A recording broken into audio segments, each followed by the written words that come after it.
پہ چلنے کا سلیقہ سیکھو، سنگ مرمر پہ چلو گے تو پھسل جاؤ گے۔ نبی پاک نے محنت کو سپورٹ کیا ہے، مشقت کو سپورٹ کیا۔ حضور علیہ السلام نے فرمایا سب سے بہترین کمائی وہ ہے جو تو اپنے دو ہاتھوں سے محنت کر کے کھاتا ہے۔ فرمایا اللہ کے نبی حضرت داؤد علیہ السلام محنت کر کے کمایا کرتے۔ سنگیوں کام کرنا۔ اور دوسری بات،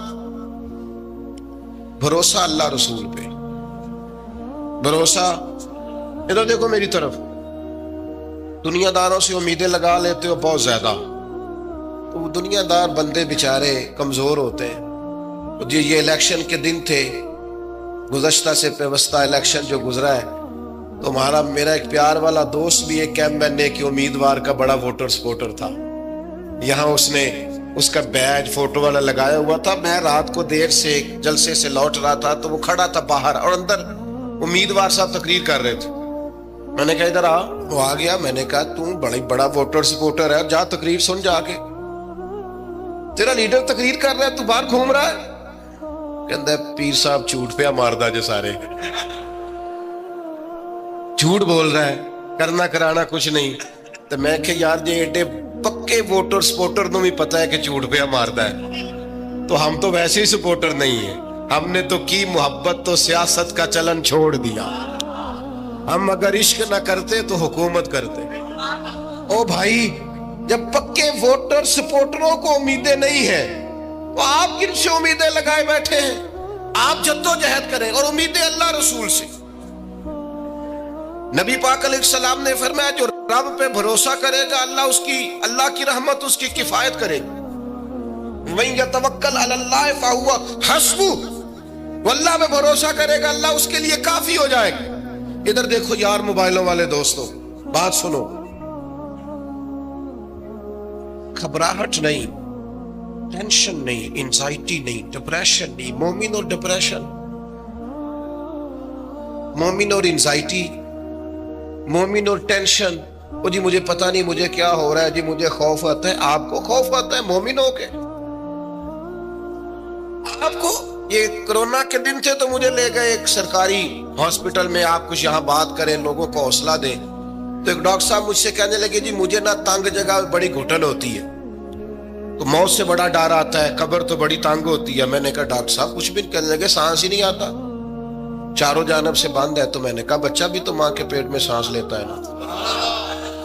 آپ نے تو سبحان اللہ کہا، وہ ڈاکٹر تھے، انہوں نے نہیں کہا۔ وہ کہنے لگی جو تے اماں لیندی صاحب، ہنستے نہیں جی، باتیں ہنسنے کو نہیں سنا رہا، میں فکری باتیں کر رہا ہوں۔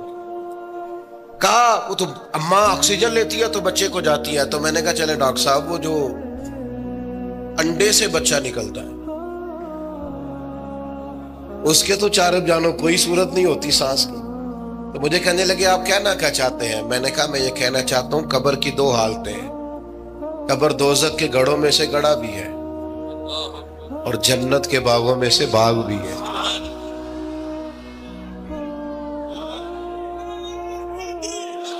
سنو یار، اللہ آپ کو خوش ماشاء اللہ۔ سنیں جی سنیں، میں نے کہا اگر کسی کا یہ ذہن بن جائے کہ مرنے کے بعد میں نے باغ میں جانا ہے، ایک منٹ کے لیے سوچو نا یار، یعنی ادھر قبر بند ہوئی تو نیچے باغ، اور باغ بھی معمولی نہیں، جنت کے باغوں میں سے باغ، اور باغ ایسا شاندار جس میں آنکھ کھلی تو پہلی زیارت ہی مدینے والے معبود کی۔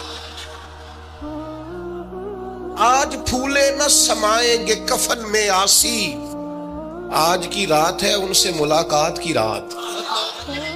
وہاں جانے سے خوف آتا ہے؟ مومن خوف ٹینشن، مومن کو ایک ہی خوف ہے اللہ کا، رب سے ڈرتا ہے، اللہ کے سامنے کھڑے ہونے سے ڈرتا ہے۔ باقی مسائل کا خوف کرنا، غربت کا خوف کرنا، لوگوں سے ڈرنا، یہ نکل آئے آپ اس ٹینشن سے۔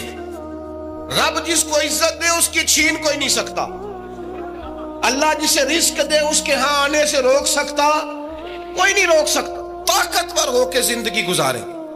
نبی کریم علیہ السلام نے اپنی امتیوں کو مضبوط فکریں دی، توانائیاں دی ہیں۔ آپ غور کریں نا، حضور ایک جنگ سے واپس لوٹ رہے تھے، صحابہ بھی ساتھ تھے، ادبن صحابہ کرام علیہم رضوان ذرا دور دور ہٹ کے لیٹ گئے، ادبن یہ بھی میرے دوست نے سیدنا صدیق اکبر کے نام کا نعرہ لگایا نا، دن بھی سیدنا صدیق اکبر کے۔ بس میں اس وقت عنوان ان کا نہیں ہے، اتنی بات کرتا ہوں کہ دنیا میں ایک فلسفہ بیان ہوتا ہے کہ جو زیادہ قریب رہتے ہیں وہ زیادہ ادب نہیں کرتے، اور یہ کوئی غلط بات نہیں، ایسا ہوتا ہے اکثر، جو زیادہ قریب ہوتے ہیں وہ زیادہ مؤدب۔